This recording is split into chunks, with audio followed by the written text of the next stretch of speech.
Hi students, my name is Mr. Stivers. I'm the band teacher here at Crosby Middle School. I'm one of several directors that are just walking you through the audition music for your all-county preparations. This video is for 7th grade alto saxophonist. So as you can see from the music that your director has provided you, that one audition requirement is that you perform a concert B-flat chromatic scale from low to high and back down for memory. So ask your director where a chromatic scale is in your method book. Another way to find it quickly, if you don't really know, is look at your fingering chart in your method book and find a concert B-flat note, which is your G on the alto saxophone, and simply go up a box at a time until you get to the G that is above the staff. And then you would work your way down. A lot of teachers have different recommendations on what fingerings to use if you have more than one, so maybe ask your director what would be the best alternative fingering. I'm going to play that scale for you, which is one that is required on your audition night.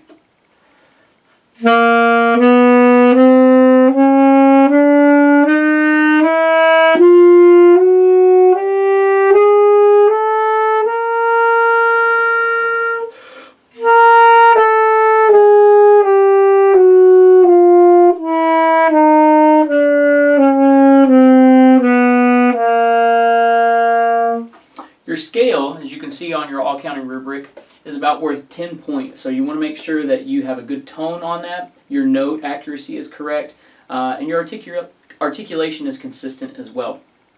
So after you've done that, your judge is then going to tell you, thank you. You may now play your prepared pieces.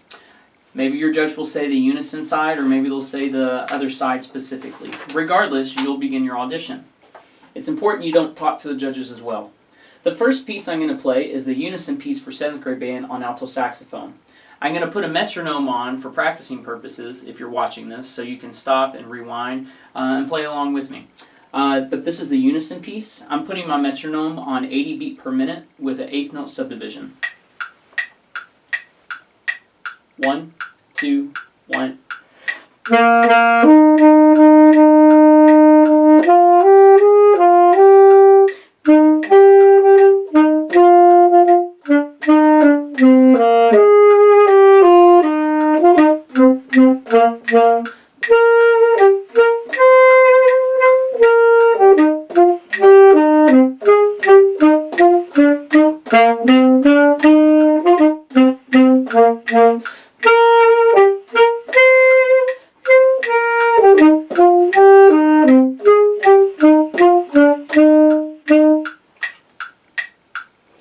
So the big thing I coach my students on that is dynamics playing a big role. You'll see that you have mezzo piano, mezzo forte, the crescendo going into the repeat section, which would be the forte.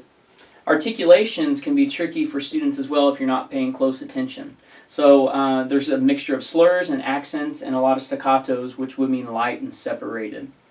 So if I were you and you were preparing for this audition, after you feel good, like you've got most of it under your belt, record yourself and listen back and just see, as a judge, how am I doing on my articulation? And what about those staccatos? Are they really separated and light and detached? And what about my accents going into that repeat? Do they give a little bit of weight and separation to the note? So now I'm going to take the tempo up to that. It is called for 104. A metronome will not be provided on your audition. It's just you to try and get about where you should be. 1, 2, 1.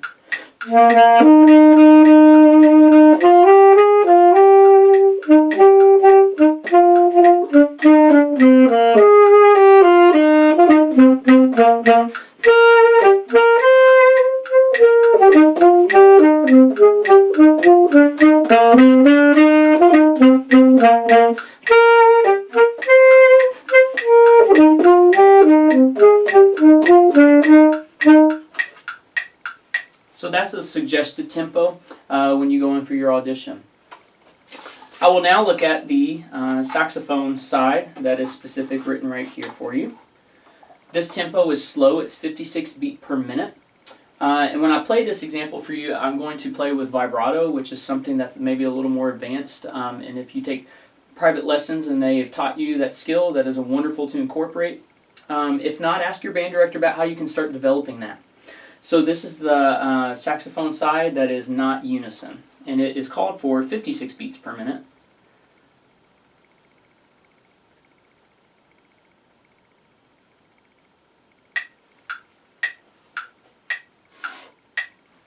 We are also in the key of concert B flat for this. So when we think about F, it's going to be sharp when called for. And in terms of accidentals, we have a C sharp that's written.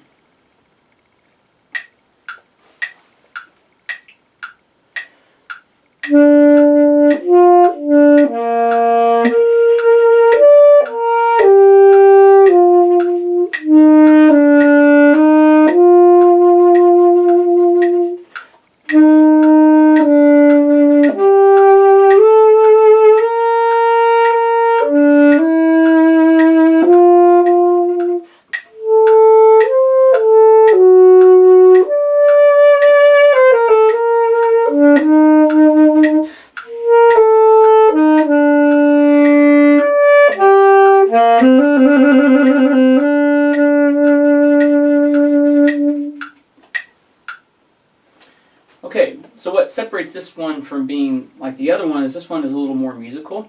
So things are written for you to interpret about how to maybe musically create those phrases that would sound great to the ear. So if we take our starting lines, we start at a piano. The high B can be a bit of a pitch problem for students. So one recommendation I recommend for my saxophonist is that if you get your primary tuning notes first, which would be a concert A in tune,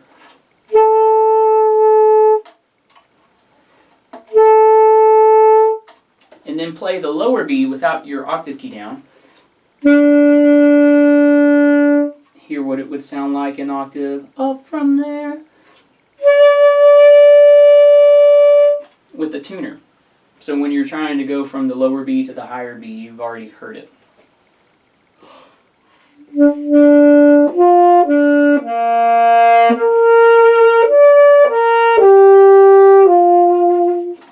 And maybe check that beat. Breath phrase is indicated at measure 3, so it's not meant to cut the note off from E to D like this, but you want it to linger.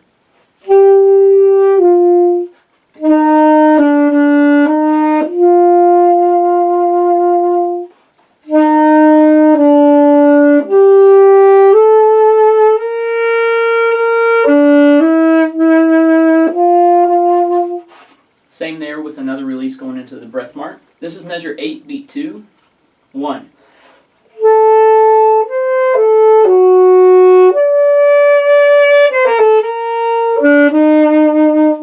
So bar 9, as a 7th grader, I'm sure you're thinking that looks kind of weird. So we know the accidental D sharp. If this is D natural, what you want to do for the D sharp is to activate this top pinky, and you'll see that key come up. If it's not coming up, sometimes it gets sticky, and you might want to just push it up, or even get a piece of paper or dollar bill to put under the pad, close it, and pull that piece of paper or dollar bill out, and it will take some of the stickiness away. The rhythm at measure 9 is a quarter, dotted quarter, and then you have a triplet 16th figure. So there's really no methodical ways that's consistent with people how they count that, but here's how I would count it. Measure 9. 1, 2, triplet 1. I'm going to say that again, and I want you to push down your buttons with me as almost they're a percussion instrument. Ready? 1, 2, triplet. Again. 1, 2, triplet 1. I'm going to play it. 9.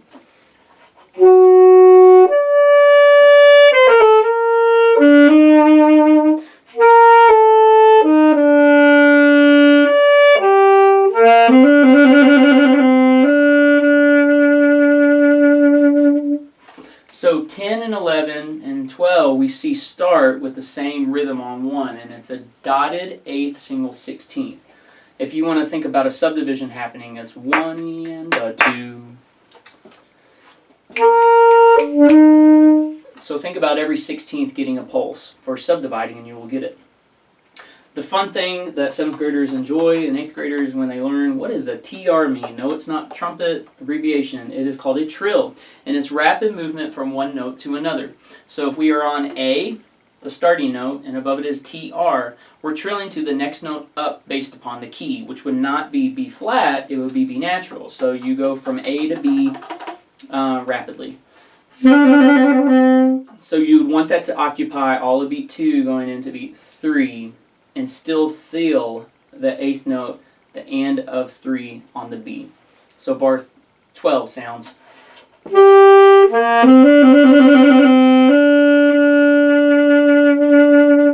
And on the last measure, it is written with a fermata above the half note. So you will want to probably linger with the decay of sound going into that longer than 2 beats worth. So I hope this video has been helpful to you. You are welcome to stop and listen again and even play along to the recording. So the best of luck to you, and we'll see you in October.